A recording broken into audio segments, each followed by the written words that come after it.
Hi, good morning to all.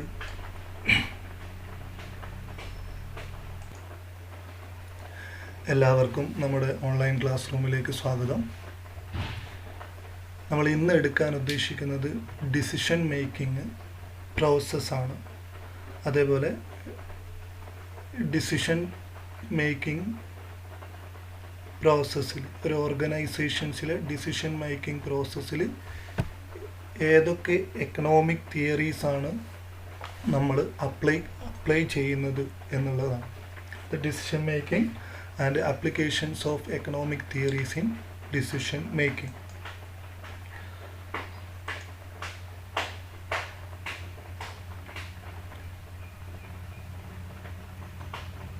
Decision making എന്ന് പറയുന്നത് നമ്മുടെ ഒരു ഓർഗനൈസേഷൻസിൽ മാനേജ്മെൻറ്റിൻ്റെ മേജർ ആൻഡ് എക്സിക്യൂട്ടീവ് ഫങ്ഷൻസിങ് ആണ്. It is an head and core executive activities of business organisation and an essential part of every management activities. In the organization, the manager's life is filled with a constant series of decision-making process.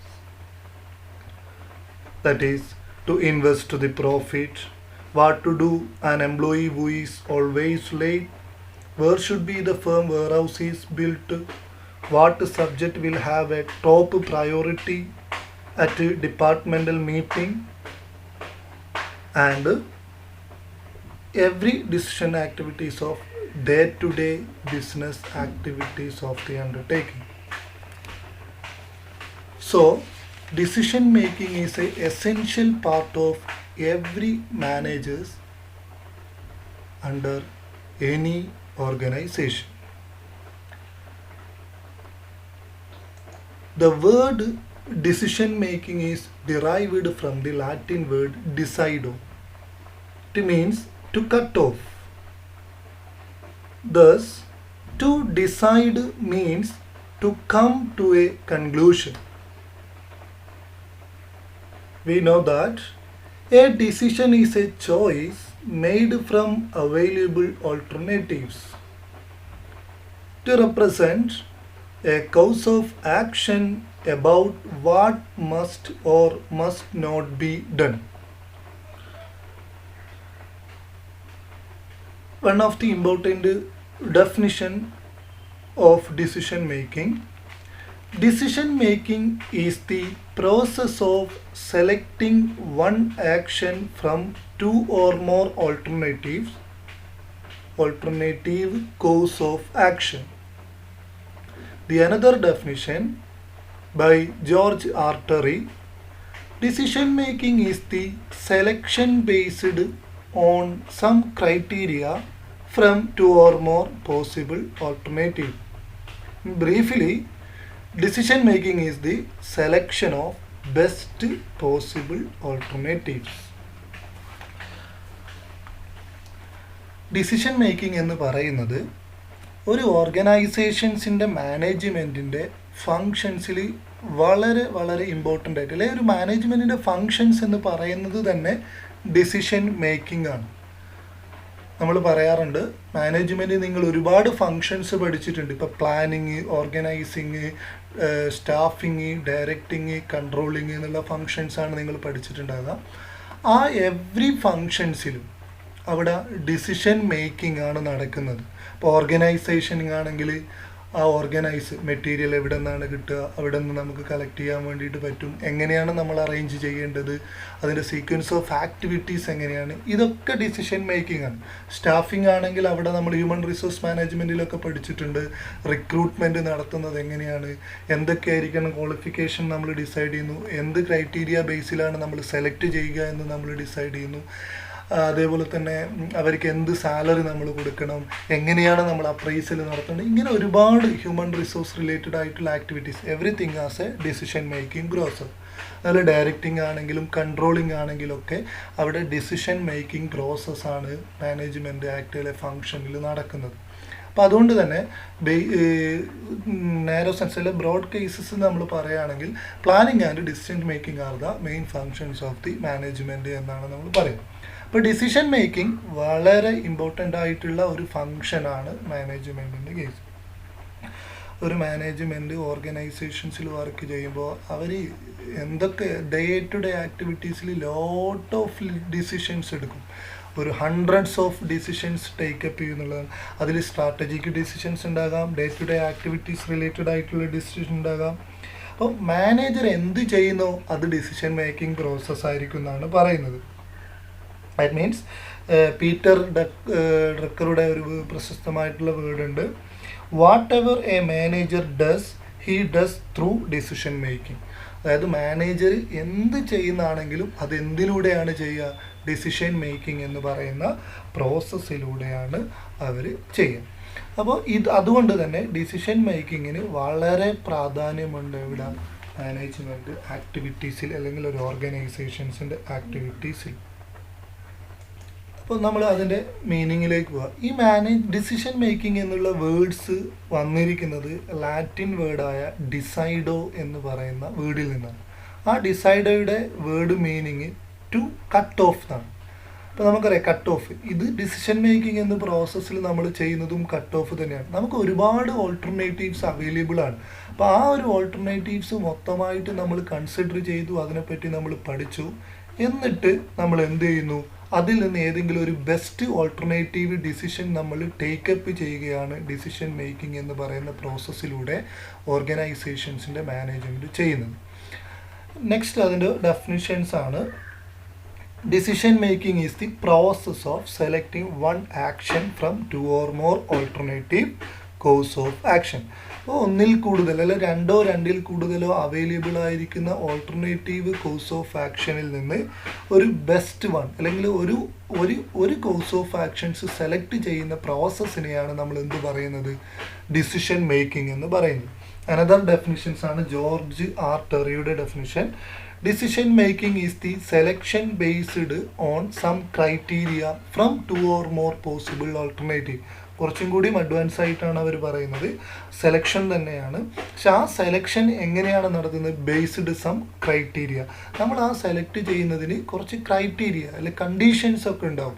ആ conditions fulfil ചെയ്യുന്ന ഓൾട്ടർനേറ്റീവാണ് നമ്മൾ select ചെയ്യുക. എങ്ങനെ? From 2 or more possible alternative. നമുക്ക് available ആയിരിക്കുന്ന രണ്ടിൽ കൂടുതലോ വരുന്ന ഓൾട്ടർനേറ്റീവ്സിൽ നിന്നും നമ്മൾ പല ക്രൈറ്റീരിയ അല്ലെങ്കിൽ നമ്മൾ ഫിക്സ് ചെയ്യുന്ന ക്രൈറ്റീരിയ ഉപയോഗിച്ചിട്ട് ഒരു ഓൾട്ടർനേറ്റീവ്സിനെ നമ്മൾ സെലക്ട് ചെയ്യുന്ന പ്രോസസ്സിനെയാണ് ഡിസിഷൻ മേക്കിംഗ് എന്ന് പറയുന്നത്. നെക്സ്റ്റ് സിമ്പിളായിട്ട് പറയുന്നതാണ് എന്താണ്? Selection of best possible alternatives ആണ്. അപ്പോൾ ഈ ഡിസിഷൻ മേക്കിംഗ് പ്രോസസ്സ് എന്ന് പറയുന്നത് ബെസ്റ്റ് പോസിബിൾ ഓൾട്ടർനേറ്റീവ് സെലക്ട് ചെയ്യുക എന്നുള്ളതാണ് പറയുന്നത്. അപ്പോൾ അതുകൊണ്ട് തന്നെ ഈ ഒരു ഡിസിഷൻ മേക്കിംഗ് പ്രോസസ്സിൽ ഒരുപാട് കുറച്ച് സ്റ്റെപ്സ് ഇൻവോൾവ്ഡ് ആവുന്നുണ്ട്. ഏതൊക്കെയാണെന്ന് നമുക്കൊന്ന് നോക്കാം. Decision making process. First one, recognise the need for decision making. ഒന്നാമത്തെ കേസ് പറയുന്നത് recognise the need for decision making ആണ്. അതായത് managers continuously scans the organisational environment for changes that create a problem to solve in the decision making process. അതായത് management അവരുടെ business ഓർഗനൈസേഷൻസിന് run ചെയ്യുമ്പോൾ environment വരുന്ന ചേഞ്ചിനനുസരിച്ചിട്ട് നമ്മൾ എന്ത് ചെയ്യണം? മാറണം, അല്ലെങ്കിൽ നമ്മൾ അത് ഒബ്സർവ് ചെയ്യേണ്ടി വരും. ഒബ്സർവ് ചെയ്തിട്ട് കൃത്യമായിട്ട് അതിനനുസരിച്ചിട്ട് നമ്മളും ഇന്നോവേറ്റീവ് ആകുമ്പോൾ മാത്രമേ മാർക്കറ്റിൽ ഒരു ഓർഗനൈസേഷൻസിന് റൺ ചെയ്യാൻ വേണ്ടിയിട്ട് പറ്റും. അപ്പോൾ ഈ ഒരു ബേസ് പറയുന്നത് ഈ എക്സ്റ്റേണൽ എൻവയോൺമെൻറ്റിൽ വന്നിരിക്കുന്ന ചേഞ്ച് അല്ലെങ്കിൽ ഇൻറ്റേർണൽ എൻവയോൺമെൻറ്റിൽ വന്നിരിക്കുന്ന ചേഞ്ചിനനുസരിച്ചിട്ട് നമ്മൾ ഡിസിഷൻ മേക്കിംഗ് എടുക്കാനുള്ള ആ ഒരു ഓപ്പർച്യൂണിറ്റി അല്ലെങ്കിൽ അത് വന്നിട്ടുണ്ടോ എന്നുള്ളതാണ്. ആ ഒരു അതിന് വേണ്ടിയിട്ട് ഡിസിഷൻ മേക്കിങ്ങിൻ്റെ ആവശ്യകതയിലേക്ക് നമ്മൾ റെക്കഗ്നൈസ് ചെയ്യുക എന്നുള്ളത്. അത് നമ്മളെ ബിസിനസ് എൻവയോൺമെൻറ്റ് നമ്മൾ ഒബ്സർവ് ചെയ്തിട്ടാണ് നമ്മൾ എന്ത് ചെയ്യുക? ഈ ഒരു റെക്കഗ്നൈസേഷൻസ് എന്ത് ചെയ്യുക? നീഡ് ഫോർ ഡിസിഷൻ മേക്കിങ്ങിലേക്ക് നമ്മൾ എത്തുക. രണ്ടാമത്തെ കേസാണ് analyse and define the problem or opportunity. അപ്പോൾ ഈ ഒരു നമ്മൾ എന്ത് ചെയ്തു, എക്സ്റ്റേണൽ എൻവയോൺമെൻറ്റ് നമ്മൾ റെക്കഗ്നൈസ് ചെയ്തു, അങ്ങനെ ഡിസൈഡ് ചെയ്യാനുള്ള ഒരു ആവശ്യകത നമ്മളിലേക്ക് എത്തി. അങ്ങനെയാണെങ്കിൽ അത് എങ്ങനെയാണ് അത് നമ്മൾ ഡിഫൈൻ ചെയ്യണം, ആ ഓപ്പർച്യൂണിറ്റി അല്ലെങ്കിൽ ആ പ്രോബ്ലംസ് എന്താണെന്ന് കൃത്യമായിട്ട് നമ്മൾ എന്ത് ചെയ്യണം, ഡിഫൈൻ ചെയ്യണം. കറക്റ്റായിട്ട് നമ്മളൊരു ഡിസിഷൻ എടുക്കുന്നതിൽ എന്തിനാണ് ആ ഡിസിഷൻ എടുക്കുന്നത്, എന്താണ് നമ്മുടെ പ്രോബ്ലംസ് എന്ന് കൃത്യമായിട്ട് ഡിഫൈൻ ചെയ്ത് കഴിഞ്ഞാൽ മാത്രമേ നമ്മുടെ ഡിസിഷൻസ് എന്താകും, ആക്യുറേറ്റ് ഡിസിഷൻസ് ആയിട്ട് മാറും. അപ്പം അതുകൊണ്ട് തന്നെ ഈ ഒരു എന്താണ് ആക്ച്വൽ സ്റ്റേറ്റ് ഓഫ് എഫേഴ്സും ഇനി നമ്മുടെ ഡിസൈഡ് സ്റ്റേറ്റ് ഓഫ് എഫേഴ്സും എന്താണ് എന്ന് നമ്മൾ ഐഡൻറ്റിഫൈ ചെയ്യുന്നതിലൂടെയാണ് ഈ ഒരു പ്രോബ്ലംസ് എന്ന് പറയുന്നത്, ഐഡൻറ്റിഫിക്കേഷൻസ് എന്ന് പറയുന്നത്. അപ്പം നമ്മൾ ഇപ്പോൾ ഉള്ളത് എന്താണ് എന്നും ഇനി നമുക്ക് ശരിക്കും എത്തേണ്ടത് എവിടെയാണ് എന്നും, അതാണ് നമ്മുടെ പ്രസൻറ്റ് കണ്ടീഷൻ എന്താണ്. അപ്പോൾ ഈ ഒരു ഓപ്പർച്യൂണിറ്റീസ് അല്ലെങ്കിൽ ആ പ്രോബ്ലംസ് അത് സോൾവ് ചെയ്യുകയാണെങ്കിൽ അല്ലെങ്കിൽ ഓപ്പർച്യൂണിറ്റി യൂട്ടിലൈസേഷൻ ചെയ്യാൻ വേണ്ടിയിട്ട് നമ്മൾ എവിടെ എത്തണം, അപ്പോൾ അത് നമ്മൾ കൃത്യമായിട്ട് ഡിഫൈൻ ചെയ്യുക എന്നുള്ളതാണ് ഈ ഒരു പ്രോബ്ലംസ് ഓർ ഓപ്പർച്യൂണിറ്റീസിൽ രണ്ടാമത്തെ സ്റ്റെപ്സിൽ പറയുന്നത്. മൂന്നാമത്തെ സ്റ്റെപ്സ് വരുന്നത് ഡെവലപ്പ് ഓൾട്ടർനേറ്റീവ്സ്. അതിൽ വരുന്ന ഇതാണ്, manager generate a number of possible solutions or course of action for reaching the അല്ലെങ്കിൽ for analysing for reaching the decide state or achieving the organisation objective. അപ്പോൾ നമ്മൾ നേരത്തെ പറഞ്ഞു ആ പ്രോബ്ലം അല്ലെങ്കിൽ ആ ഓപ്പർച്യൂണിറ്റി ഉപയോഗപ്പെടുത്താൻ വേണ്ടിയിട്ട് നമുക്ക് എന്ത് ചെയ്യണം, നമ്പർ ഓഫ് ഓൾട്ടർനേറ്റീവ്സ് നമ്മൾ എന്ത് ചെയ്യണം, അത് കോഴ്സ് ഓഫ് ആക്ഷനാണ്, അത് നമ്മൾ ഡെവലപ്പ് ചെയ്യണം. അതാണ് മൂന്നാമത്തെ സ്റ്റെപ്സ്. നാലാമത്തെ കേസ് വരുന്നത് ഇവാലുവേറ്റ് ദി ഓൾട്ടർനേറ്റീവ്. അപ്പോൾ ഒന്നിൽ കൂടുതൽ ഓൾട്ടർനേറ്റീവ്സ് ഉണ്ട് അല്ലെങ്കിൽ ഒരുപാട് ഓൾട്ടർനേറ്റീവ്സ് ഉണ്ട്. അപ്പോൾ എത്ര ഓൾട്ടർനേറ്റീവ്സ് ഉണ്ടോ അതിൽ നിന്ന് ബെസ്റ്റ് വൺ സെലക്ട് ചെയ്യുക എന്നുള്ളതാണ്. അപ്പോൾ എങ്ങനെയാണ് അത് സെലക്ട് ചെയ്യേണ്ടത്, ഇപ്പോൾ ഓരോ ഓൾട്ടർനേറ്റീവിനെയും നമ്മൾ എന്ത് ചെയ്യണം, ഇവാലുവേഷൻ നടത്തണം. ആ ഇവാലുവേഷൻസിൽ pros and cons or advantages and disadvantages ഓരോ ആക്ടിവിറ്റീസിൻ്റെ അല്ലെങ്കിൽ ഓരോ കോഴ്സ് ഓഫ് ആക്ഷൻസിൻ്റെയും പ്രോസ് ആൻഡ് അതിൻ്റെ ഗുണങ്ങൾ എന്താണ്, ദോഷങ്ങൾ എന്താണ്, pros and cons or advantages or disadvantages, ആ ഒരു ഫേവറബിൾനെസ് അൺഫേവറബിൾനെസ് എന്തൊക്കെയാണ് എന്ന് കൃത്യമായിട്ട് നമ്മൾ അതിൽ ഇവാലുവേറ്റ് ചെയ്യുകയാണ് നെക്സ്റ്റ് സ്റ്റെപ്സിൽ വരുന്നത്. അതായത് നമ്മുടെ ക്രൈറ്റീരിയോസ് ഉണ്ട്, ആ ക്രൈറ്റീരിയ ബേസിലാണ് നമ്മൾ ഏത് ക്രൈറ്റീരിയയാണ് സെലക്ഷൻ ചെയ്യുന്നത്, ആ ഒരു ക്രൈറ്റീരിയൻ ബേസിൽ എന്ത് ചെയ്യും, ഓരോ ഓൾട്ടർനേറ്റീവ്സിനെയും നമ്മൾ ഇവാലുവേഷൻസ് നടത്തും. അതിനുശേഷമാണ് ചൂസ് ദി ബെസ്റ്റ് ഓൾട്ടർനേറ്റീവ്. അങ്ങനെ ആ ഇവാലുവേഷനിൽ നിന്ന് ഏത് ഓൾട്ടർനേറ്റീവ് ആണോ ബെസ്റ്റ് ഓൾട്ടർനേറ്റീവ് എന്ന് നമ്മൾ ഐഡൻറ്റിഫൈ ചെയ്യും, ആ ഓൾട്ടർനേറ്റീവ് നമ്മൾ ചൂസ് ചെയ്യും, സെലക്ട് ചെയ്യും. Next implement the choose an alternative. നമ്മളത് സെലക്ട് ചെയ്തിരിക്കുന്ന ഓൾട്ടർനേറ്റീവ് എന്ത് ചെയ്യാണ്, നമ്മൾ ഇംപ്ലിമെൻറ്റ് ചെയ്യും, അത് എക്സിക്യൂട്ട് ചെയ്യും. നമ്മുടെ ഡിസൈഡ് ലെവലിലേക്ക് നമ്മൾ എത്താൻ വേണ്ടിയിട്ട് ആ ഒരു മെത്തേഡ്സ് ഓഫ് ആക്ഷൻ അല്ലെങ്കിൽ കോഴ്സ് ഓഫ് ആക്ഷൻ നമ്മൾ ഇംപ്ലിമെൻറ്റേഷൻ നടത്തും. Last evaluate the result. അത് ആഫ്റ്റർ ഇംപ്ലിമെൻറ്റേഷൻ നമ്മൾ എന്ത് ചെയ്യാണ്, ഫ്യൂച്ചറിൽ വരുന്ന ആ ഒരു ഇംപ്ലിമെൻറ്റേഷൻസിൻ്റെ റിസൾട്ട് നമ്മൾ എന്ത് ചെയ്യാണ്, ഇവാലുവേറ്റ് ചെയ്യും. അതായത് ഇവാലുവേറ്റ് എന്ന് പറയുന്നത് സെക്കൻഡ് സ്റ്റെപ്പിൽ നമ്മൾ അനലൈസ് ചെയ്തിരിക്കുന്ന ആ ഒരു ഡിസൈഡ് ലെവലിലേക്ക് നമ്മൾ എത്തിയിട്ടുണ്ടോ അല്ലെങ്കിൽ അത് എത്രത്തോളം അതിൽ നിന്ന് നമ്മൾ വാരി ചെയ്തിട്ടുണ്ട് എന്നുള്ള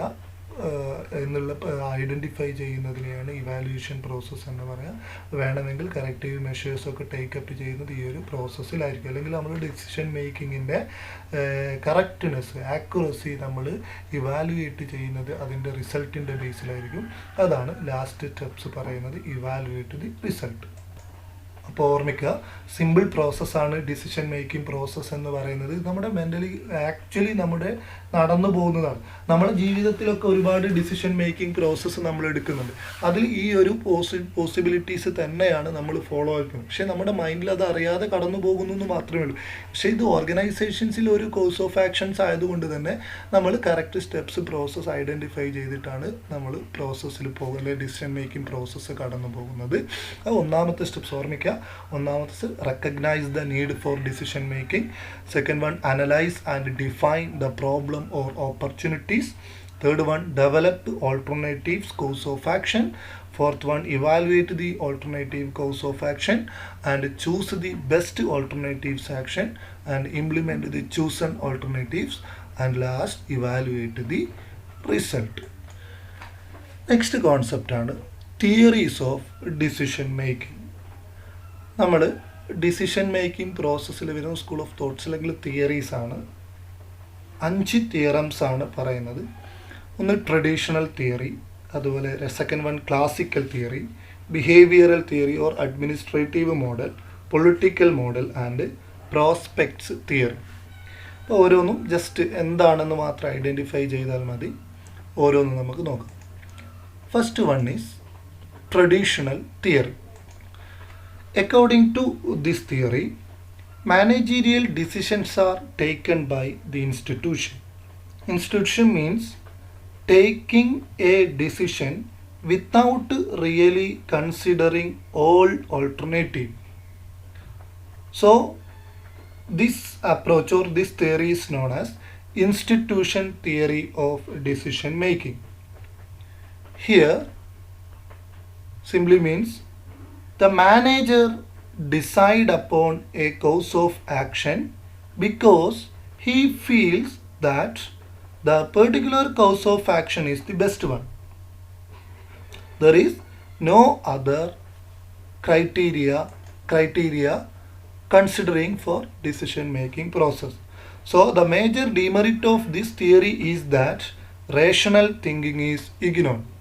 അപ്പോൾ ട്രഡീഷണൽ തിയറി വളരെ സിമ്പിളാണ്. ഇൻസ്റ്റിറ്റ്യൂഷണൽ തിയറി എന്ന് പറയും, തിയറി ഓഫ് ഡിസിഷൻ മേക്കിംഗ് എന്നും ഇത് അറിയപ്പെടുന്നുണ്ട്.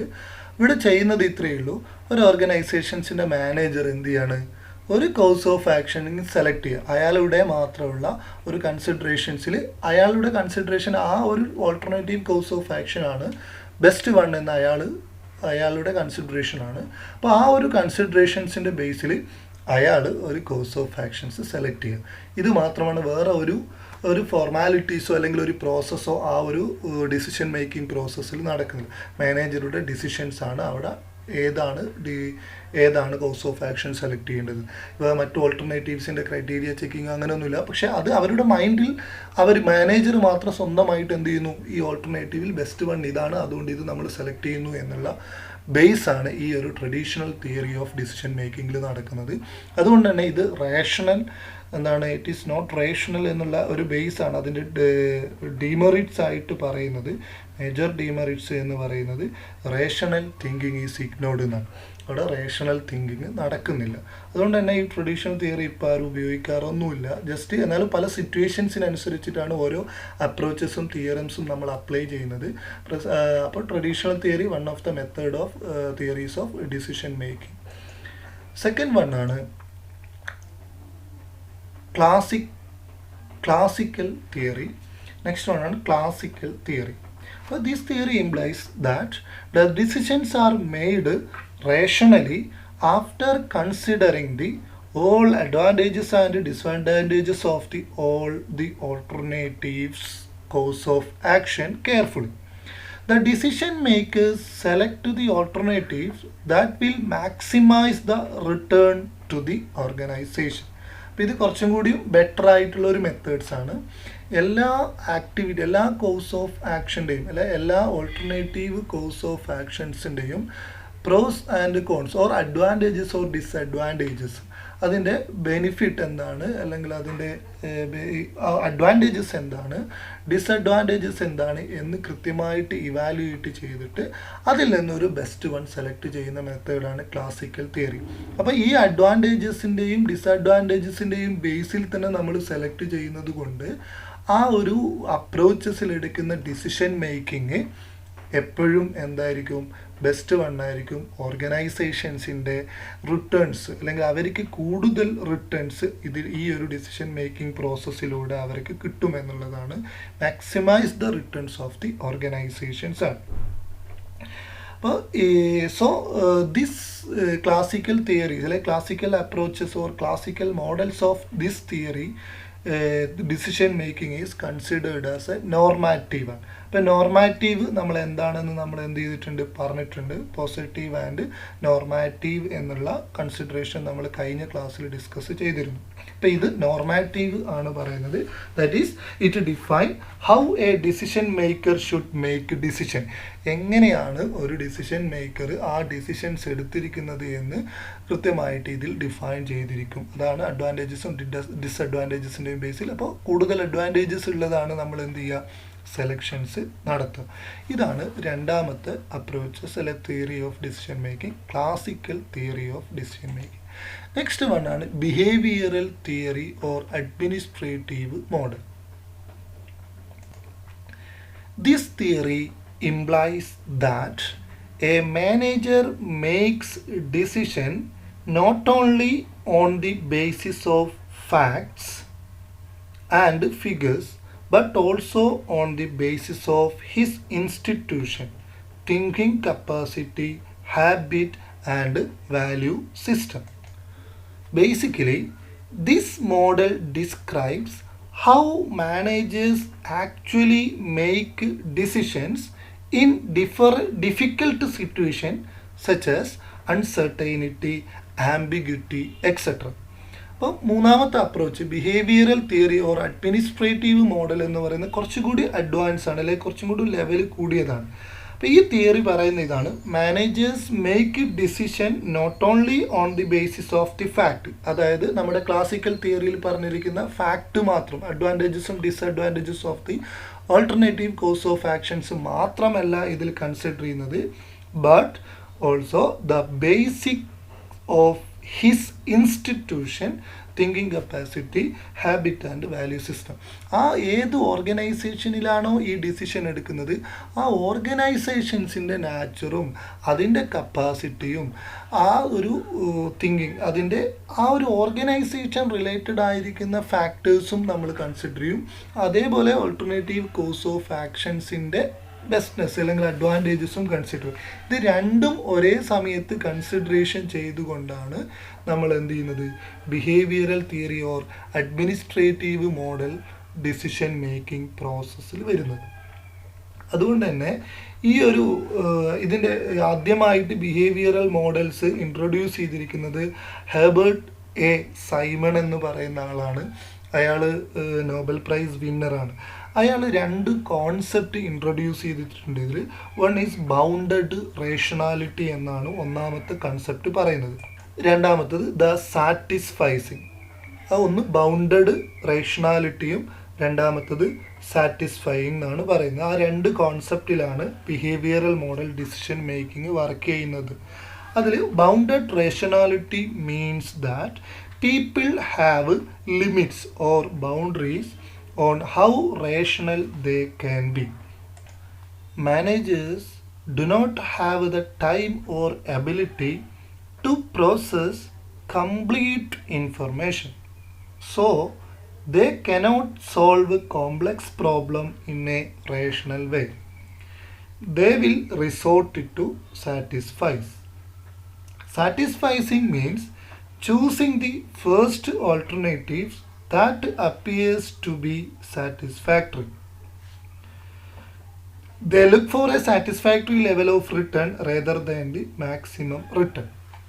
അപ്പോൾ ഈ കൺസെപ്റ്റ് പറയുന്നത് ബിഹേവിയറൽ മോഡൽ കൺസിഡർ ചെയ്യുന്നത് ടു ബേസ് ആണ്, അല്ലെങ്കിൽ അതിൻ്റെ ബേസ് എന്ന് പറയുന്നത് ഡിസിഷൻ മേക്കിങ്ങിൻ്റെ ബേസ് ടു ബൗണ്ട്, അത് വൺ ഈസ് ദ ബൗണ്ടഡ് റേഷണാലിറ്റിയും സെക്കൻഡ് വൺ ഈസ് സാറ്റിസ്ഫൈങ് ആണ്. അപ്പോൾ ബൗണ്ടഡ് റേഷണാലിറ്റി എന്ന് പറയുന്നത് ഒരു ഇൻഡിവിജ്വൽ, ഒരു മാനേജർക്ക് സം ലിമിറ്റ് ഉണ്ടാവും അല്ലെങ്കിൽ ബൗണ്ടറീസ് ഉണ്ടാവും. അതായത് എല്ലാ ഓൾട്ടർനേറ്റീവ്സിനെയും പറ്റിയിട്ട് കൃത്യമായിട്ട് each and every factors consider ചെയ്ത് അനലൈസ് ചെയ്ത് പഠിച്ച് വരാൻ ഒരുപാട് ടൈം ഉണ്ടാവില്ല, ചിലപ്പോൾ അതിന് ഏബിൾ ആയിരിക്കില്ല, അതിന് സിറ്റുവേഷൻ അതിന് അനുവദിക്കില്ല. അങ്ങനത്തെ പല കണ്ടീഷൻസിൽ ഓർഗനൈസേഷൻ്റെ സിറ്റുവേഷൻസിനൊക്കെ അനുസരിച്ചിട്ടായിരിക്കുമല്ലോ ഡിസിഷൻ മേക്കിംഗ് എടുക്കുക. അപ്പോൾ പെട്ടെന്ന് എടുക്കേണ്ട ഡിസിഷൻസ് ഒക്കെ ആയിരിക്കാം, അല്ലെങ്കിൽ കുറഞ്ഞ ടൈമിൻ്റെ ഉള്ളിൽ ഡിസൈഡ് ചെയ്യേണ്ടതായിരിക്കാം. അപ്പോൾ എല്ലാ കോഴ്സ് ഓഫ് ആക്ഷൻസിനെ പറ്റിയില്ല, എല്ലാ ഓൾട്ടർനേറ്റീവ് കോഴ്സ് ഓഫ് ആക്ഷനെ പറ്റിയിട്ടും കൃത്യമായിട്ട് പഠിച്ചിട്ട് അതിൻ്റെ പ്രോസ് ആൻഡ് കോൺസ് കൃത്യമായിട്ട് അനലൈസ് ചെയ്യാനൊന്നും ടൈമൊന്നും ഉണ്ടാവില്ല, അല്ലെങ്കിൽ സിറ്റുവേഷൻ അനുവദിക്കില്ല.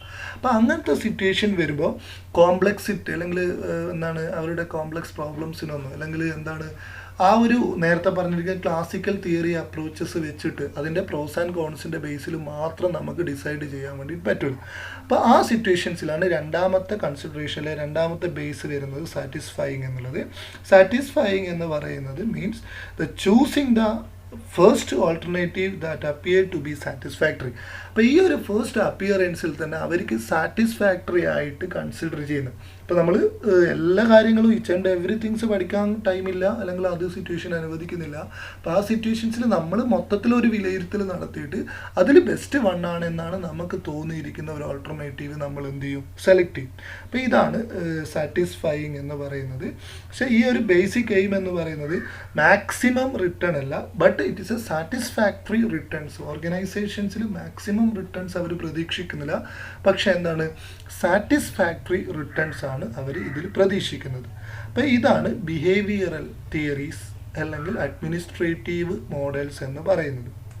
ഒരു എക്സാമ്പിൾ പറയുകയാണ്, നമ്മൾ ഒരു ഓർഗനൈസേഷൻസിൽ ഏതെങ്കിലും ഒരു കാര്യത്തിന് ഡിസിഷൻസ് എടുക്കാൻ വേണ്ടിയിട്ട് നമ്മൾ ഇപ്പോൾ മാർക്കറ്റ് കണ്ടീഷൻ അല്ലെങ്കിൽ മാർക്കറ്റിൻ്റെ കസ്റ്റമേഴ്സിൻ്റെ എന്താണ് നീഡ്സ് ആൻഡ് ഡിസയർ, ഒരു പ്രൊഡക്റ്റിനെ പറ്റി, ഒരു പെർട്ടിക്കുലർ പ്രൊഡക്റ്റിൻ്റെ നീഡ്സ് ആൻഡ് ഡിസയർ, അല്ലെങ്കിൽ അവരുടെ അതിന് കാഴ്ചപ്പാട് എന്താണെന്ന് കണ്ടെത്താൻ വേണ്ടിയിട്ട് ഡിസിഷൻ, അതിനനുസരിച്ചൊരു പ്രൊഡക്റ്റിൻ്റെ ഡിസിഷൻസ് എടുക്കണം.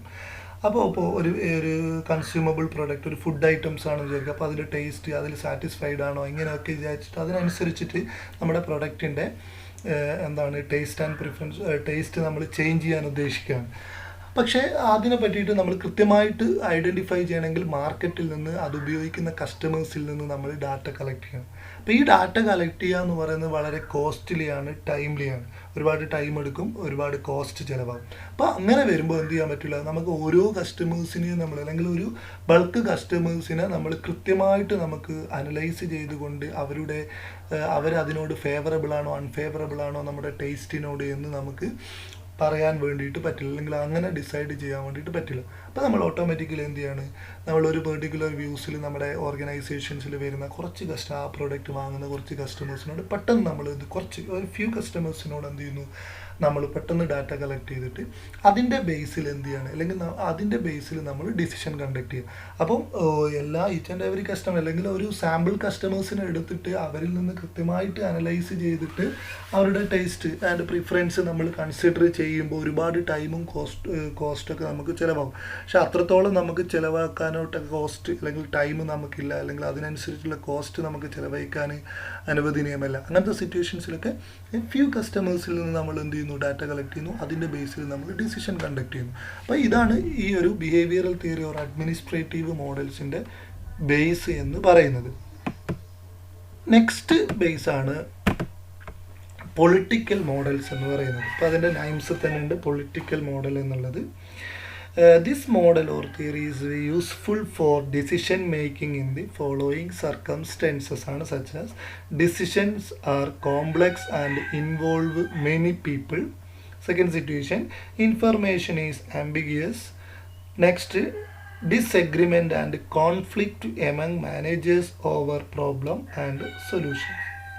അപ്പോൾ ഇങ്ങനെ കോംപ്ലക്സ് സിറ്റുവേഷൻസിൽ, അല്ലെങ്കിൽ വളരെ ഇൻഫർമേഷൻസ് കൃത്യതയല്ലാത്ത സിറ്റുവേഷൻസിൽ, അതുപോലെ തന്നെ മാനേജേഴ്സിൻ്റെ ഇടയ്ക്കിൽ പരസ്പരം കോൺഫ്ലിക്റ്റ് അല്ലെങ്കിൽ ഡിസഗ്രിമെൻ്റ് ഉണ്ടാവും ഏതെങ്കിലും ഒരു പ്രോബ്ലം സൊല്യൂഷൻസിൻ്റെ കേസിൽ, ഇങ്ങനെയുള്ള സർക്കംസ്റ്റൻസസിലാണ് പൊളിറ്റിക്കൽ മോഡൽസ് നമ്മൾ എന്ത് ചെയ്യാണ്, അപ്ലൈ ചെയ്യാറ്, അല്ലെങ്കിൽ ഈ സർക്കംസ്റ്റൻസിലൊക്കെയാണ് ഈ തിയറംസ് നമ്മൾ ഉപയോഗിക്കാറ്. ഈ ഒരു തിയറി അല്ലെങ്കിൽ ഇങ്ങനത്തെ സർക്കംസ്റ്റൻസസിൽ എങ്ങനെയാണ് മാനേജേഴ്സ് ഡിസിഷൻ മേക്ക് ചെയ്യുക എന്ന് പറയുന്നത്, managers often engage in building to making a complex decisions ആണ്. ഈ ഒരു സിറ്റുവേഷൻസ് ഓവർകം ചെയ്തുകൊണ്ടാണ് നമ്മൾ ഡിസിഷൻ എടുക്കേണ്ടത്. അവിടെ എന്ത് ചെയ്യും, റേഷണലി ആണ് ഇങ്ങനെയുള്ള സിറ്റുവേഷൻസിൽ അവരുടെ ഇടയിൽ, മാനേജേഴ്സിൻ്റെ ഇടയിലുള്ള ഒരു രമ്യതയിൽ എത്തിക്കുകയാണ് ചെയ്യുക. ഏതെങ്കിലും ഒരു ബേസിൻ്റെ അവർ പറയുന്ന വാദങ്ങളിലൊക്കെ നമ്മൾ അംഗീകരിച്ചുകൊണ്ട് തന്നെ എല്ലാവർക്കും ആക്സെപ്റ്റബിൾ ആകുന്ന ഒരു കോമൺ ഫോർമുലയിലേക്ക്, അല്ലെങ്കിൽ കോമൺ ആക്ഷൻസിലേക്ക് നമ്മൾ എന്ത് ചെയ്യും, പോവുകയാണ് ചെയ്യുക. അതാണ് ഈ കോയഷൻസ് എന്നാണ് അതിനെ പറയുക. നമ്മൾ വ്യക്തികൾക്കിടയിൽ പ്രശ്നങ്ങൾ ഉണ്ടാകുമ്പോൾ അത് കൃത്യമായിട്ട് പരിഹരിച്ചിട്ട് കാര്യങ്ങൾ, അല്ലെങ്കിൽ രണ്ടുപേർക്കും ആക്സെപ്റ്റബിൾ ആകുന്ന ഒരു ഡിസിഷൻസ് ഒക്കെ എടുക്കുന്ന ഒരു സിറ്റുവേഷൻ ഉണ്ടല്ലോ. അപ്പോൾ അങ്ങനെയുള്ള ലെവലിലേക്ക് നമ്മൾ എത്തിയിട്ടാണ് ഈ ഒരു കേസിൽ മാനേജേഴ്സ് ഡിസൈഡ് നടത്തുക. അപ്പോൾ സാധാരണ ഇതിൽ പൊളിറ്റിക്സിലൊക്കെ എപ്പോഴും ഇങ്ങനെയാണല്ലോ ഉണ്ടാവാറ്. അപ്പോൾ അതുകൊണ്ട് ഒരുപാട് പ്രോബ്ലംസ് അല്ലെങ്കിൽ ഒരുപാട് ഗ്രൂപ്പുകളും കാര്യങ്ങളൊക്കെ ഉണ്ടാകുമ്പോൾ അവരുടെ എല്ലാവർക്കും ഈ ഒരുപോലെ ആക്സെപ്റ്റബിൾ ആകുന്ന ഒരാൾക്കാർ, ഇപ്പോൾ ഒരു തെരഞ്ഞെടുപ്പ് നടന്നിട്ട് ഒരു പാർട്ടി വിജയിച്ചു അല്ലെങ്കിൽ ഒരു സഖ്യകക്ഷി വിജയിച്ചു, അപ്പോൾ അതിലൊരാളെ മുഖ്യമന്ത്രിയാക്കണം. അപ്പോൾ മുഖ്യമന്ത്രിയാക്കുമ്പോൾ എല്ലാവർക്കും ആക്സെപ്റ്റബിൾ ആകുന്ന ഒരാൾ, അപ്പോൾ ഓരോരുത്തർ പറയും, പക്ഷേങ്കിൽ എല്ലാവരും മുഖ്യമന്ത്രിയാക്കാൻ വേണ്ടി പറ്റില്ല, ഒരാളെ മാത്രമേ മുഖ്യമന്ത്രിയാക്കാൻ വേണ്ടി പറ്റൂ. അപ്പോൾ അവർക്കിടയിൽ എന്ത് ചെയ്യാണ്, ഒരു രമ്യതയിൽ ക്വസ്റ്റ്യൻസ് സൃഷ്ടിക്കപ്പെട്ടിട്ട് അതിൽ നിന്ന് ബെസ്റ്റ് ആയിട്ടുള്ള ഒരു ഓൾട്ടർനേറ്റീവ്, എല്ലാവർക്കും സമ്മതമായിട്ടുള്ള ഒരു ഡിസിഷൻസ് എടുക്കും. ഇതേപോലെ ഇതാണ് പൊളിറ്റിക്കൽ എന്ന് പറയുന്ന സിസ്റ്റം. ഇതേ തിയറംസ് നമ്മുടെ ഓർഗനൈസേഷൻസിൻ്റെ ഡിസിഷൻ മേക്കിങ്ങിലും ഉപയോഗിക്കുന്ന മോഡലാണ് ഈ പൊളിറ്റിക്കൽ ഡിസിഷൻ മേക്കിംഗ് തിയറീസ് എന്ന് പറയുന്നത്. നെക്സ്റ്റ് വണ്ണാണ് പ്രോസ്പെക്റ്റ് തിയറി എന്ന് പറയുന്നത്. ഈ തിയറി ഡെവലപ്പ് ചെയ്തിരിക്കുന്നത് Daniel Kahneman and Amos Tversky എന്ന് പറയുന്ന രണ്ട് എക്കണോമിസ്റ്റുകളാണ്. അപ്പോൾ അവർ ഡിസ്ക്രൈബ് ചെയ്യുന്ന ഇതാണ്: this theory helps to describe how people make choices in a situation where they have to decide between alternative that involve risk.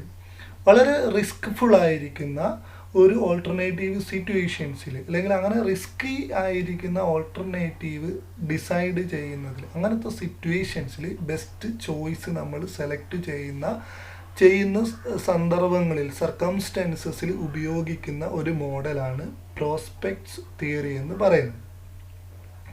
അതായത് ഈ തിയറി മെയിനായിട്ട് പറയുന്നത് how individual evaluate potential losses and gains ആണ്. അപ്പോൾ ഈ risky ആയിരിക്കുന്ന സിറ്റുവേഷൻസിൽ ഒരു alternatives നമ്മൾ സെലക്ട് ചെയ്യുമ്പോൾ അതിൽ എഗെയിൻസ്റ്റ് ആകുന്ന പൊട്ടൻഷ്യൽ ലോസസിനെയും ഗെയിൻസിനെയും ഒരു ഇൻഡിവിജ്വൽ എങ്ങനെയാണ് ഇവാലുവേറ്റ് ചെയ്യുന്നത് എന്നതാണ് ശരിക്കും ഈ തിയറി ഡിസ്ക്രൈബ് ചെയ്യുന്നത്. അപ്പോൾ അവരുടെ അഭിപ്രായത്തിൽ അവർ പറയുന്ന ഇതാണ്, സജസ്റ്റ് ചെയ്തിരിക്കുന്ന സൊല്യൂഷൻസ് എന്ന് പറയുന്നതാണ്: the individual assign different subjective values to losses and gains of equal magnitude that result from a decision. അപ്പോൾ അതായത് ഇങ്ങനത്തെ സിറ്റുവേഷൻസിൽ സാധാരണഗതിയിൽ ഇൻഡിവിജ്വൽസ് ചെയ്യുക എന്ന് പറയുന്നത് ഓരോ അതിൽ subjective value of losses or gain അതിന് അവരെന്ത് ചെയ്യാണ്, അസൈൻ ചെയ്യുകയാണ് ഈ ഒരു പ്രോസസ്സിൽ അവർ സാധാരണഗതിയിൽ ചെയ്യും. അപ്പോൾ ഈ ഒരു ലോസസ് ആൻഡ് ഗെയിൻസിന് ഈക്വൽ മാഗ്നിറ്റ്യൂഡ് പ്രൊവൈഡ് ചെയ്തിട്ട് അതിനുള്ള അസൈൻമെൻറ്റ് നടത്തിയിട്ട്, ശരിക്കും പറഞ്ഞു കഴിഞ്ഞാൽ ഈ ഒരു റിസ്കി സിറ്റുവേഷൻസിൽ നമുക്ക് നഷ്ടവും വരാം, ലാഭവും ഉണ്ടാകാം. അപ്പോൾ നഷ്ടം വരുന്നതിനും ലാഭം വരുന്നതിനൊക്കെ അവരെന്ത് ചെയ്യും, സബ്ജക്റ്റീവ് വാല്യൂ അസൈൻ ചെയ്യും. ഈ subjective based on the behaviour of that person ആണ്. അപ്പോൾ അയാളുടെ ബിഹേവിയറിനനുസരിച്ചിട്ടായിരിക്കും ആ ഒരു ആ സബ്ജക്റ്റീവ് വാല്യൂ അവർ അസൈൻ ചെയ്യുന്നത്. ഇതിൻ്റെ ബേസിൽ ആ സബ്ജക്റ്റീവ് വാല്യൂസ് അസൈൻ ചെയ്തിരിക്കുന്ന subjective value of losses or gains അതിൻ്റെ ബേസിലാണ് അയാൾ എന്ത് ചെയ്യുന്നത്, ആ സിറ്റുവേഷൻസിൽ ഡിസിഷൻസ് എടുക്കുന്നത്. പക്ഷേ ഈ സബ്ജക്റ്റീവ് വാല്യൂ അസൈൻ ചെയ്യുന്നത് എന്തിൻ്റെ ബേസിലായിരിക്കും, അവരുടെ ബിഹേവിയറിൻ്റെ ബേസിലായിരിക്കും. അപ്പോൾ ചുരുക്കി പറഞ്ഞാൽ ഇങ്ങനത്തെ സർക്കംസ്റ്റൻസസിൽ അല്ലെങ്കിൽ അവരുടെ ഈ ഓതേഴ്സ് അയാൾ കണ്ടെത്തിയിരിക്കുന്ന ഫാക്റ്റ് എന്ന് പറയുന്നത് behavioural issue significantly influenced decision making എന്നാണ്. ഒരു എക്സാമ്പിൾ പറയാം. നമ്മളിപ്പോൾ ഒരു ഇൻവെസ്റ്റ്മെൻറ്റ് നടത്തുകയാണെന്ന് വിചാരിക്കും. അപ്പോൾ ഇൻവെസ്റ്റ്മെൻറ്റിൽ നമുക്ക് ചിലപ്പോൾ നമ്മൾ ഇട്ട പൈസ നഷ്ടപ്പെട്ടു പോകാനുള്ള സാധ്യത ഉണ്ട്. ചിലപ്പോൾ ഭയങ്കര സക്സസ്, ഒരു റിസ്കി ആയിരിക്കുന്ന പ്രൊജക്റ്റിലാണ് നമ്മൾ ഇൻവെസ്റ്റ്മെൻറ്റ് നടത്തുന്നത്. അപ്പോൾ നഷ്ടവും വരാം ലാഭവും വരാം എന്നുള്ളൊരു സിറ്റുവേഷൻസാണ്. ഇപ്പോൾ നോർമലി ഓർമ്മിക്കുക, റിസ്ക്കും റിട്ടേണും എപ്പോഴും എന്തായിരിക്കും, കോയിൻസൈഡ് ആയിരിക്കും. റിസ്ക് കൂടുതലുള്ളതിന് കിട്ടുകയാണെങ്കിൽ റിട്ടേൺസ് വളരെ കൂടുതലായിരിക്കും, പക്ഷെ റിസ്ക് കുറയുമ്പോൾ റിട്ടേൺസ് കുറവായിരിക്കും. ഇതാണ് ബേസിക് ചോയ്സ് എന്ന് പറയുന്നത്.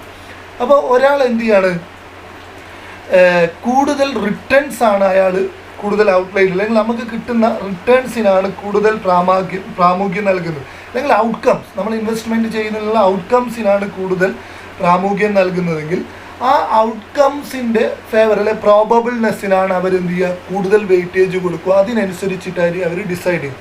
അതേസമയം നമ്മൾ ഇൻവെസ്റ്റ്മെൻറ്റ് ചെയ്തത് നഷ്ടപ്പെടാൻ പാടില്ല എന്നുള്ളൊരു കേസാണ്, ഇൻവെസ്റ്റ്മെൻറ്റ് ഡിസ്റ്റൻസിനാണ് കൂടുതൽ വരുന്നതെങ്കിൽ ആ രൂപത്തിലുള്ള സാധനമാണ്. ഫോർ എക്സാമ്പിൾ, കൃത്യമായിട്ടൊരു എക്സാമ്പിൾ പറഞ്ഞത്, ഇപ്പം നിങ്ങളുടെ കയ്യിൽ ഒരു 10 lakh റുപ്പീസ് ഉണ്ട് എന്ന് വിചാരിക്കും. ഈ 10 lakh റുപ്പീസ് നിങ്ങൾക്ക് ഇൻവെസ്റ്റ്മെൻറ്റ് നടത്തണം. അപ്പോൾ ഇൻവെസ്റ്റ്മെൻറ്റ് നടത്താൻ ഒരുപാട് ചോയ്സ് ഉണ്ട്. അപ്പോൾ നിങ്ങൾക്ക് ബാങ്കിങ് ഇൻസ്റ്റിറ്റ്യൂഷൻസിൽ ഫിക്സഡ് അസറ്റായിട്ട് ഇൻവെസ്റ്റ്മെൻറ്റ് നടത്താം.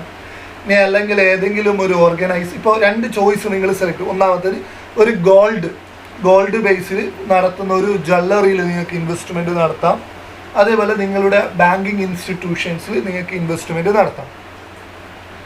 അപ്പോൾ ജ്വല്ലറിയിൽ നിങ്ങൾക്ക് ഇൻവെസ്റ്റ്മെൻറ്റ് നടത്തിയാൽ നല്ല പ്രോഫിറ്റ്, ചിലപ്പോൾ നിങ്ങൾക്ക് ഒരു 20% ഒക്കെ പ്രോഫിറ്റ് തിരിച്ച് റിട്ടേൺസ് കിട്ടുന്നുണ്ടെന്ന് കരുതുക.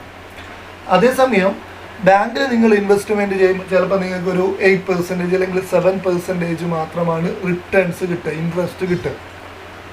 അപ്പോൾ ഈ സിറ്റുവേഷൻസ്, ഇത് 2 സിറ്റുവേഷൻസാണ്. അപ്പോൾ നിങ്ങളിവിടെ റിട്ടേൺസിനാണ് കൂടുതൽ പ്രാധാന്യം നൽകുന്നതെങ്കിൽ നിങ്ങൾ ഇൻവെസ്റ്റ്മെൻറ്റ് നടത്തുക എവിടെയാണ്? ഗോൾഡ് ഷോപ്പിലാണ്. കാരണം പക്ഷേ ഗോൾഡ് ഷോപ്പിൽ റിസ്ക് ആണ്. കാരണം സ്വർണത്തിൻ്റെ പൈസ കൂടുന്നതിനനുസരിച്ചിട്ട് നിങ്ങൾക്ക് അല്ലെങ്കിൽ അതിൻ്റെ കച്ചവടമൊക്കെ എന്ത് ചെയ്യും? റിഡ്യൂസ് ചെയ്യും. അങ്ങനെയുള്ള ഒരു ബേസസൊക്കെ വരും. അപ്പോൾ സാധാരണ ഇതിൽ സ്വർണ്ണക്കടയിലൊക്കെ ഞങ്ങൾ ഒരു പവൻ ഗോൾഡിന് നമ്മൾ ചിലവഴിക്കുന്ന പൈസ എത്രയാണ് അതിനനുസരിച്ചിട്ടാണ് റിട്ടേൺ കിട്ടും. ഇപ്പോൾ ഒരു ഗോൾഡിന് 1000 രൂപ റിട്ടേൺസ് ആണെങ്കിൽ ഇപ്പോൾ നിങ്ങൾ 1 ലക്ഷം രൂപയ്ക്ക് 35,000 രൂപ ഉണ്ടാകുമ്പോൾ 3 പവന് വാങ്ങാൻ 3 പവൻ്റെ അടുത്ത് വാങ്ങാനേ പറ്റും. അതേസമയം അപ്പോൾ നിങ്ങൾക്ക് 3000 രൂപയാണ് കിട്ടുക. അതേസമയം പൊന്നിൻ്റെ പൈസ 25,000 കുറഞ്ഞാലോ 4 പവൻ വാങ്ങാൻ വേണ്ടി കിട്ടും. അപ്പോൾ 4,000 രൂപയൊക്കെ കിട്ടും. അപ്പോൾ ഇങ്ങനെ റിസ്ക്കിയാണ് നമ്മുടെ ഈ സ്വർണത്തിൻ്റെ പൈസയിൽ വരുന്ന ഇൻക്രീസും ഡിക്രീസും നമുക്ക് പ്രെഡിക്റ്റ് ചെയ്യാൻ വേണ്ടിയിട്ടൊന്നും പറ്റില്ല. അതേസമയം നിങ്ങൾ ബാങ്കിൽ ഇൻവെസ്റ്റ്മെൻറ്റ് നടത്തിയാലോ നിങ്ങളുടെ റിസ്ക് അല്ലെങ്കിൽ നിങ്ങളുടെ ഇൻവെസ്റ്റ്മെൻറ്റിൻ്റെ പൈസക്ക് നഷ്ടപ്പെട്ടു പോകുമോ എന്നുള്ള യാതൊരു പേടിയും വേണ്ട. കാരണം നിങ്ങൾ എപ്പോഴും മെച്യൂരിറ്റി ആകുമ്പോൾ തിരിച്ചു കിട്ടും. പക്ഷേ റിട്ടേൺസ് എന്തായിരിക്കും? കുറവായിരിക്കും. പക്ഷേ അതേസമയം ഓർഗനൈസേഷൻസിൽ നിങ്ങളുടെ ഗോൾഡ് ഓർഗനൈസേഷൻസിൽ ഇൻവെസ്റ്റ്മെൻറ്റ് ചെയ്യുമ്പോൾ അവിടെ നിന്ന് ആ ബിസിനസ് പൊട്ടാനോ അല്ലെങ്കിൽ തകർന്നു പോകാനോ അല്ലെങ്കിൽ അങ്ങനെയുള്ള പ്രശ്നങ്ങളൊക്കെ വരാനുള്ള സാധ്യതയുണ്ട്. പക്ഷേ റിട്ടേൺസ് എന്താണ്? കൂടുതലാണ്. ഈ സിറ്റുവേഷൻ നിങ്ങൾ പ്രാമുഖ്യം നൽകുന്നത് നിങ്ങളുടെ ഇൻവെസ്റ്റ്മെൻറ്റിൻ്റെ സേഫ്റ്റി ആണോ അതല്ല നിങ്ങളുടെ റിട്ടേൺസിനാണോ? ഇത് രണ്ടുമാണ് നിങ്ങളുടെ റേഷണൽ തിങ്കിങ് അല്ലെങ്കിൽ നിങ്ങളുടെ ബിഹേവിയറൽ തിങ്കിങ്. അപ്പോൾ നിങ്ങൾ കുറച്ച് റിസ്ക് ഒക്കെ എടുക്കാൻ വേണ്ടിയിട്ട് താല്പര്യപ്പെടുന്ന ആളാണെങ്കിൽ നിങ്ങൾ എന്ത് ചെയ്യും? ആ ഒരു ഇൻവെസ്റ്റ്മെൻറ്റ് നിങ്ങളൊരു ഗോൾഡ് ഷോപ്പിൽ നടത്തും. അതേസമയം നമ്മൾ റിസ്ക് ഒന്നും എടുക്കാൻ വേണ്ടിയിട്ട് താല്പര്യപ്പെടാത്ത ഒരാളാണെങ്കിലോ അങ്ങനെയുള്ള ഒരു ബിഹേവിയർ കീപ്പ് ചെയ്യുന്ന ആളാണെങ്കിലോ നമ്മൾ എന്ത് ചെയ്യും? ബാങ്കിൽ ഇൻവെസ്റ്റ്മെൻറ്റ്. അപ്പോൾ ഇങ്ങനെയുള്ള റിസ്ക് റിലേറ്റഡ് ആയിട്ടുള്ള സർക്കംസ്റ്റാൻസസിൽ നമ്മൾ ഡിസിഷൻ മേക്കിംഗ് പ്രോസസ്സിന് അപ്ലൈ ചെയ്യുന്ന തിയറംസ് ആണെന്ത്? പ്രോസ്പെക്ട്സ് തിയറീസ് എന്ന് പറയുന്നത്. അപ്പോൾ അതായത് നമ്മുടെ പ്രിഫറൻസ് എന്താണ്? ആ പ്രിഫറൻസ് എന്തിൻ്റെ ബേസിലായിരിക്കും? നമ്മുടെ സിഗ്നിഫിക്കൻസോ അല്ലെങ്കിൽ നമ്മുടെ ബിഹേവിയർ ആണ് ഈ ഒരു പ്രിഫറൻസിനെ സിഗ്നിഫൈ ചെയ്യുന്നത് എന്നാണ്, അല്ലെങ്കിൽ അതിനെ എഫക്റ്റ് ചെയ്യുന്നുള്ളത് എന്നാണ്. ഇപ്പോൾ സാധാരണഗതിയിൽ നമ്മൾ പറയാറുണ്ട്, ഇപ്പോൾ എൻ്റർപ്രീനർഷിപ്പൊക്കെ തുടങ്ങുന്ന ആൾക്കാർ, അപ്പോൾ അവർക്ക് റിസ്ക് ടേക്ക് ചെയ്യാനുള്ള കപ്പാസിറ്റി, ആ റിസ്ക് ഏറ്റെടുക്കാനുള്ള അവരുടെ ആ ടെൻഡൻസിയാണ് അവരെ വലിയ ബിസിനസ് പേഴ്സണായിട്ട് മാറ്റുന്നത്. അതേസമയം റിസ്ക് ഏറ്റെടുക്കാനൊന്നും കഴിയാത്ത ഒരാളാണെങ്കിൽ ചിലപ്പോൾ വേറെ ഏതെങ്കിലും ഒരാളെ കീഴിലൊക്കെ എന്ത് ചെയ്യും? വർക്കൗട്ട് ചെയ്ത്, അപ്പോൾ അവർക്ക് ആ കിട്ടുന്ന ബേസ് മാത്രമേ ഉള്ളൂ. ഇപ്പോൾ ഒരു ആ ബിസിനസ് പേഴ്സണ് ചിലപ്പോൾ അതിൻ്റെ പ്രോഫിറ്റ് ഉണ്ടായി കഴിഞ്ഞാൽ അത് മാത്രമേ അവരുടെ ലാഭമുണ്ട്. പക്ഷെ അതേസമയം അവിടെ വർക്ക് ചെയ്യുന്ന ഒരു എംപ്ലോയി ആണെങ്കിൽ അവർക്ക് കൃത്യമായിട്ട് സാലറി കിട്ടും. ഒരു 10,000 റുപ്പീസ് മന്ത്ലി സാലറി കൊടുക്കുകയാണെങ്കിൽ ആ 10,000 റുപ്പീസ് മാത്രമേ അയാൾക്ക് കിട്ടൂ. അതേസമയം ഈ ബിസിനസ് പേഴ്സണ് അതിൻ്റെ എൻ്റർപ്രീനർക്ക് അല്ലെ അതിൻ്റെ ഓണർ ആ ബിസിനസ് നടത്തുന്നത് കൊണ്ട് അവർക്ക് ചിലപ്പോൾ നഷ്ടമാണെങ്കിൽ ഒന്നും കിട്ടില്ല, അവർ അങ്ങോട്ട് കൂട്ടേണ്ടി വരും. അതേസമയം ലാഭമാണെങ്കിലോ ആ ബിസിനസ്സിൽ നിന്ന് അവരുടെ ചിലവ് കഴിഞ്ഞിട്ട് എല്ലാ ലാഭവും ആർക്കുള്ളതാണ്? ആ ഓണേഴ്സിനുള്ളതാണ്. അപ്പോൾ അവിടെ അവരുടെ ബേസ് എന്ന് പറയുന്നത് ആ റിസ്ക് ടേക്ക് ചെയ്യാനുള്ള അയാളുടെ ആ ഒരു ബിഹേവിയർ, ആ ഒരു മെൻറ്റാലിറ്റിയാണ് അവർക്ക് കൂടുതൽ എന്ത് കിട്ടുന്നത്? റിട്ടേൺസ് കിട്ടാനുള്ള പ്രേരണ നൽകുന്നത്. These are the major theorems applied by decision making process. One more: traditional theory, classical theory, behavioral theory or administrative model, political model and prospect theory. അപ്പോൾ ഇന്നത്തെ ഇത്രയാണ് നമ്മൾ ഡിസ്കസ് ചെയ്തിരിക്കുന്നത്. എന്താണ് ഡിസിഷൻ മേക്കിങ്ങിൻ്റെ സ്റ്റെപ്സ് അല്ലെങ്കിൽ process involved in decision making and theories of decision making. Okay, thank you to all.